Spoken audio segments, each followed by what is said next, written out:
안녕하십니까, 알림이 황희두입니다. 오늘 이재명 대표가 기자간담회를 열었죠. 그리고 3차 검찰 출석도 하겠다, 이런 입장을 전하기도 했는데요. 애초에 검찰은 기소를 목적으로 조작을 하고 있고 그걸 누가 봐도 뻔히 알지만 그럼에도 출석하겠다는 입장을 전한 겁니다. 다만 주중에는 일을 할 수 있도록 주말을 활용하면 좋겠다는 생각이 든다고 했는데요. 당 의원들에게는 이번엔 정말로 검찰청에 오지 말아달라, 어쨌든 본질은 답정 기소이고 검찰은 이재명 대표를 계속 비난하고 언플하고 있지만 진술서로 진술을 가름한 게 묵비권 행사인지는 국민들이 충분히 판단해 주실 거다. 저렇게 윤석열 검사 독재 정권이 공포정치를 통해 국민을 억압하고 야당을 말살하고 장기 집권을 꿈꾸고 있는 것 같은데 심지어 여당 내에서도 제거 작업이 시작되고 있다고도 비판했죠. 자꾸 체포동의안 하는 사람들이 있는데 이재명 대표는 본인이 도망갈 것도 아니고 증거인멸도 할 수 없는 상황인데 뭐 때문에 체포 대상이 되는지도 모르겠다, 그런 말하는 게 이해가 안 된다, 이런 입장도 전했는데요. 대통령을 향해서도 일침을 날리죠. 검찰청으로만 자꾸 부르지 말고 용산으로도 불러달라.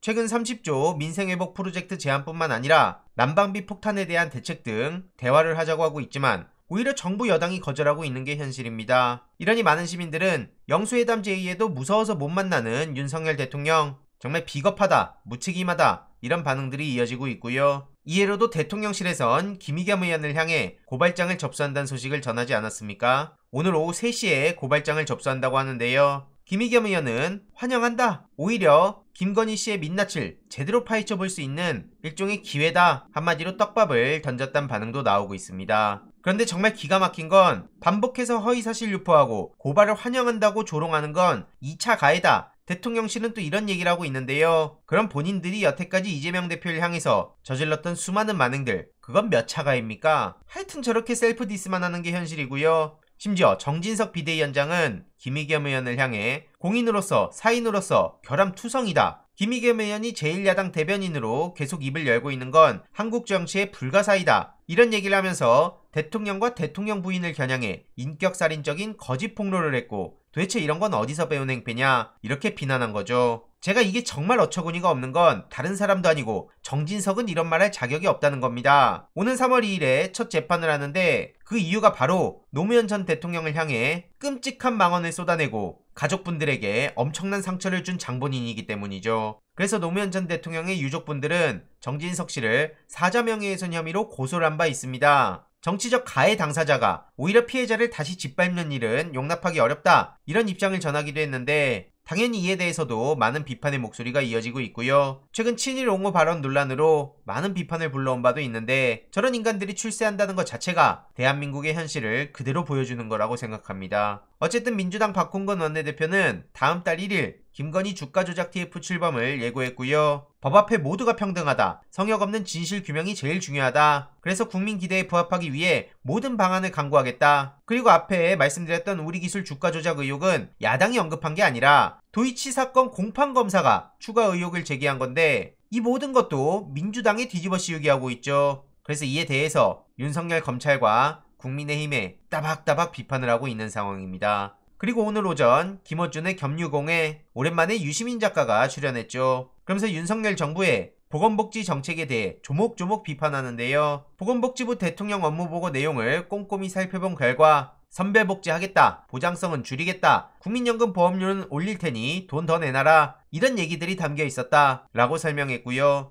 특히 인구구조의 변화에 대해 이렇게 디테일하게 내용을 전하며 먼 미래를 내다보는 안목을 보여주기도 하는데요. 노무현 정부 때 비전 2030을 세팅하며 정부의 장기적 안목이란 무엇인가, 이것도 보여준 바 있는데 지금 윤석열 정부는 장기적 비전은커녕 하루하루도 대책이 없으니 이렇게 많은 시민들이 비판의 목소리를 이어가는 겁니다. 결국 문재인 케어를 손보려고 무리수를 두면서 그 피해는 대부분의 노인들에게 돌아가게 되는데요. 이런 와중에 오세훈 시장은 김어준 총수를 또 비난하고 나섰죠. 저는 이게 열등감이라고밖에 안 보이는데요. TBS 공영방송을 장난감 가지고 놀듯 다뤘다, 그러면서 애 많이 썼고 수고했다, 이런 식으로 비아냥대는데 노골적으로 언론 탄압한 인간이 무슨 염치로 저런 얘기를 하는지도 모르겠고요. 김어준 총수는 3년 6개월 후에 다시 돌아오겠다, 그리고 20년간 계속 1위를 할 거다, 최근 신정식의 뉴스 하이킥에 출연해선 오세훈 땡큐, 이걸 언급하기도 했었죠. 저들이 그렇게 좋아하는 시장 논리대로 보면 김어준 총수를 저렇게 쫓아내는 건 시장을 부정하는 거나 마찬가지입니다. 저렇게 자기 모순을 저지르고 있으니 저들이 어떻게 보수의 가치를 지킨다고 볼 수 있을지도 모르겠고요. 아무튼 TBS 신임 대표도 2월 초에 임명할 계획이라고 하죠. 당연히 오세훈 시장에 대해서 많은 비판이 따르고 있고요. 국민 세금 가지고 장난치는 게 누구냐? 바로 본인 아니냐?